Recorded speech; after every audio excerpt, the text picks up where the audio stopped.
Il est 8h17, Nico Saliagas. L'avocat Jean-Pierre Mignard, proche d'Emmanuel Macron, et votre invité Audrey Crespo-Mara, lance un club de réflexion pour rassembler la gauche au sein de La République En Marche. Exactement. Bonjour Jean-Pierre Mignard. Bonjour. Alors vous lancez ce club effectivement de réflexion pour rassembler la gauche de La République En Marche. Pourquoi avoir baptisé ce club Hyperion ? Parce que c'est un titan sympathique. D'abord, le travail est titanesque, donc voilà, un titan, oui. C'était bien. Alors, c'est aussi le soleil. Alors, ça, c'est un peu prétentieux. C'est celui qui est au-dessus, qui est clair. Voilà, on cherche. Alors, vous fondez ce club avec le député La République En Marche, Aurélien Taché, qui affirme que le but est de faire contrepoids aux ministres venus de la droite. Le premier d'entre eux, Édouard Philippe, et les hommes de Bercy, Bruno Le Maire et Gérald Darmanin. Vous trouvez que la politique du gouvernement est trop à droite ?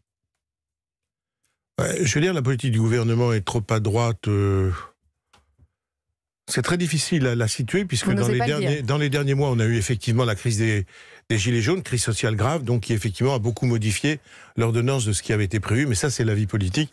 Parce que la politique du gouvernement était trop à droite. C'est imprévisible. Je pense en effet que... Mais ça, nous le disons bien dans notre interview, il y a toute une série de mesures qui ont été prises à l'origine, où il y a à la fois des mesures de protection sociale, des mesures d'avantage social, et puis il y a des mesures qui sont apparues comme des injustices fiscales. C'est surtout la chronologie des mesures qui semble pas avoir répondu à une réflexion politique suffisante. Donc une politique trop à droite. D'une politique qui peut-être jusqu'ici n'avait pas pris en compte la situation de grande détresse sociale dans laquelle une partie de la population française s'est trouvée, ce qui a expliqué la crise sociale. Ce qui nous a amené à prendre le grand débat par la suite. Illustration, Emmanuel Macron avait promis de ne pas reculer l'âge du départ à la retraite, et pourtant, ces derniers jours, Gérald Darmanin a proposé de revenir sur cette promesse. Ça vous a sûrement choqué. Il a surtout dit il ne faut pas aggraver le déficit, il ne faut pas aggraver la dette. Enfin, il a surtout dit que 62 ans l'âge pivot, on pouvait peut-être le reculer. Que le ministre des Comptes publics dit trouvez la solution que vous voulez,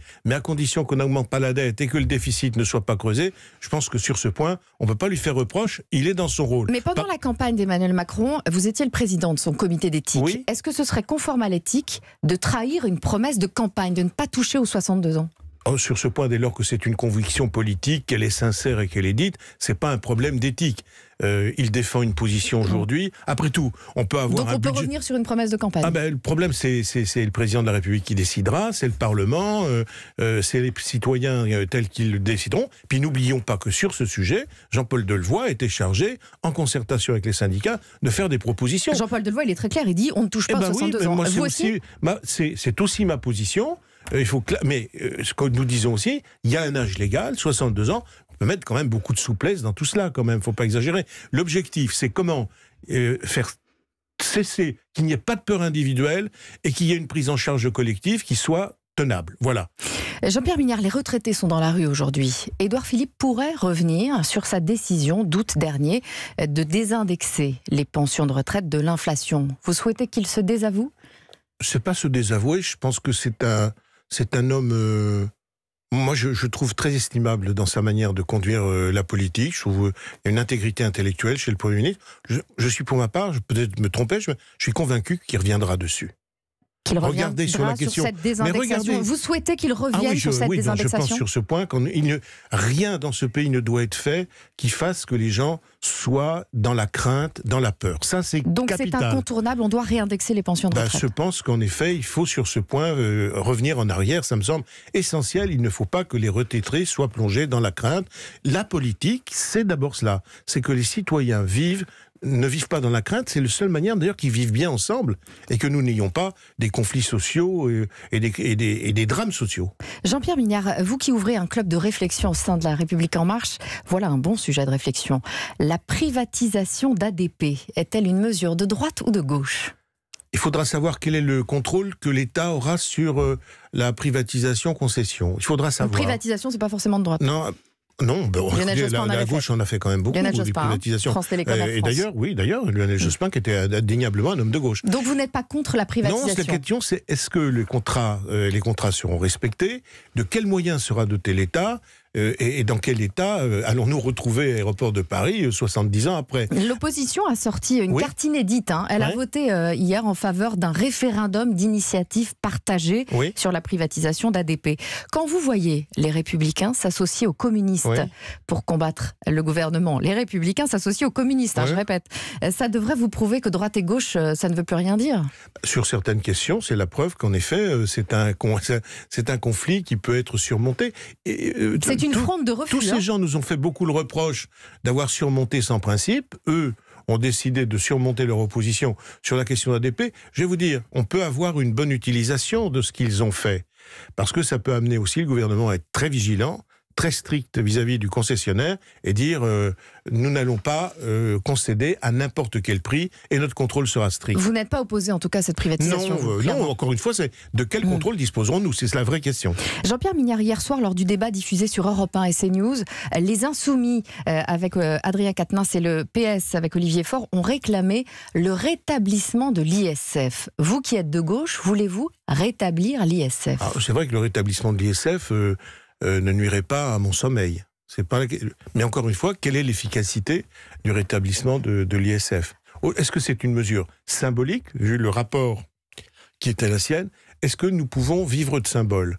Plutôt que des questions comme celle-ci, c'est quel type de croissance avons-nous? Quel type de richesse produisons-nous? Et comment faisons-nous pour que ce que nous appelons dans notre interview avec Aurélien Taché les derniers de cordée soient ceux qui soient au cœur de nos préoccupations? Est-ce que vous militez pour le rétablissement de l'ISF, tous les partis de gauche? Moi, personnellement, non. Sur la question de l'ISF, Emmanuel Macron et Laurent Wauquiez sont exactement sur la même ligne. Ils refusent de le rétablir. Vous êtes sûr qu'Emmanuel Macron n'est pas de droite? Je pense qu'il n'est pas de droite. Je pense en effet qu'il serait, comme on pourrait le qualifier plutôt, un social-libéral. De ces gens qui, par exemple, ça s'appelle Clinton, Schröder, Blair, ou des positions que pouvait avoir aussi Dominique Strauss-Kahn, et même quelquefois Ségolène Royal, qui est très pragmatique sur des sujets sur lesquels elle choquait sa propre famille.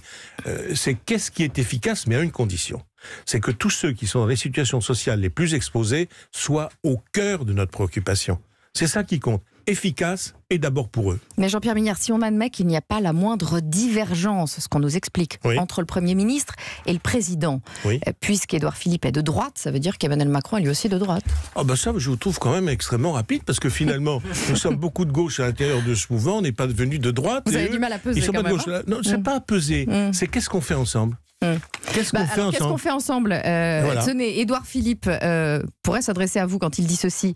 Si ceux qui viennent de la gauche sont tellement contents d'être entre eux, on va voir ce que ça donne. Si tous ceux qui viennent de droite, donc lui, Bruno Le Maire, Gérald Darmanin, s'en vont, difficile d'être plus clair sur une menace de démission. S'il se pose cette question, il faut lui répondre, parce que s'il y a un malaise, il faut lui répondre. Et d'ailleurs, ce malaise est légitime. Nous aussi, on peut dire, mais qu'est-ce qu'on fait avec eux? Donc, nous nous sommes retrouvés autour du programme du président de la République. Moi, par exemple, et d'autres est taché dès le premier tour. Mais en ce moment, il y a le clivage droite-gauche qui est clairement justement, parce que peut-être que le moment est venu d'élaborer un corps de doctrine qui nous soit commun. Eux, ils sont venus. C'est Emmanuel Macron, ils sont venus. Oui, mais à un moment donné, Emmanuel Macron a toutes les qualités, mais s'il était là, il dirait que ça peut en effet ne pas suffire. Ils ont voulu quitter, ils ont voulu sortir de la droite tant qu'elle était attirée par le pôle d'extrême droite. Nous avons fait le bilan de l'échec de la social-démocratie, c'est très bien. Mais maintenant, on converge autour de quoi? Quel corps de doctrine? Peut-être faut-il faire un grand parti démocrate américain qui permettrait d'avoir une droite, un centre, une gauche, et qui serait effectivement un grand parti. Merci Jean-Pierre Mignard. Je vous en prie.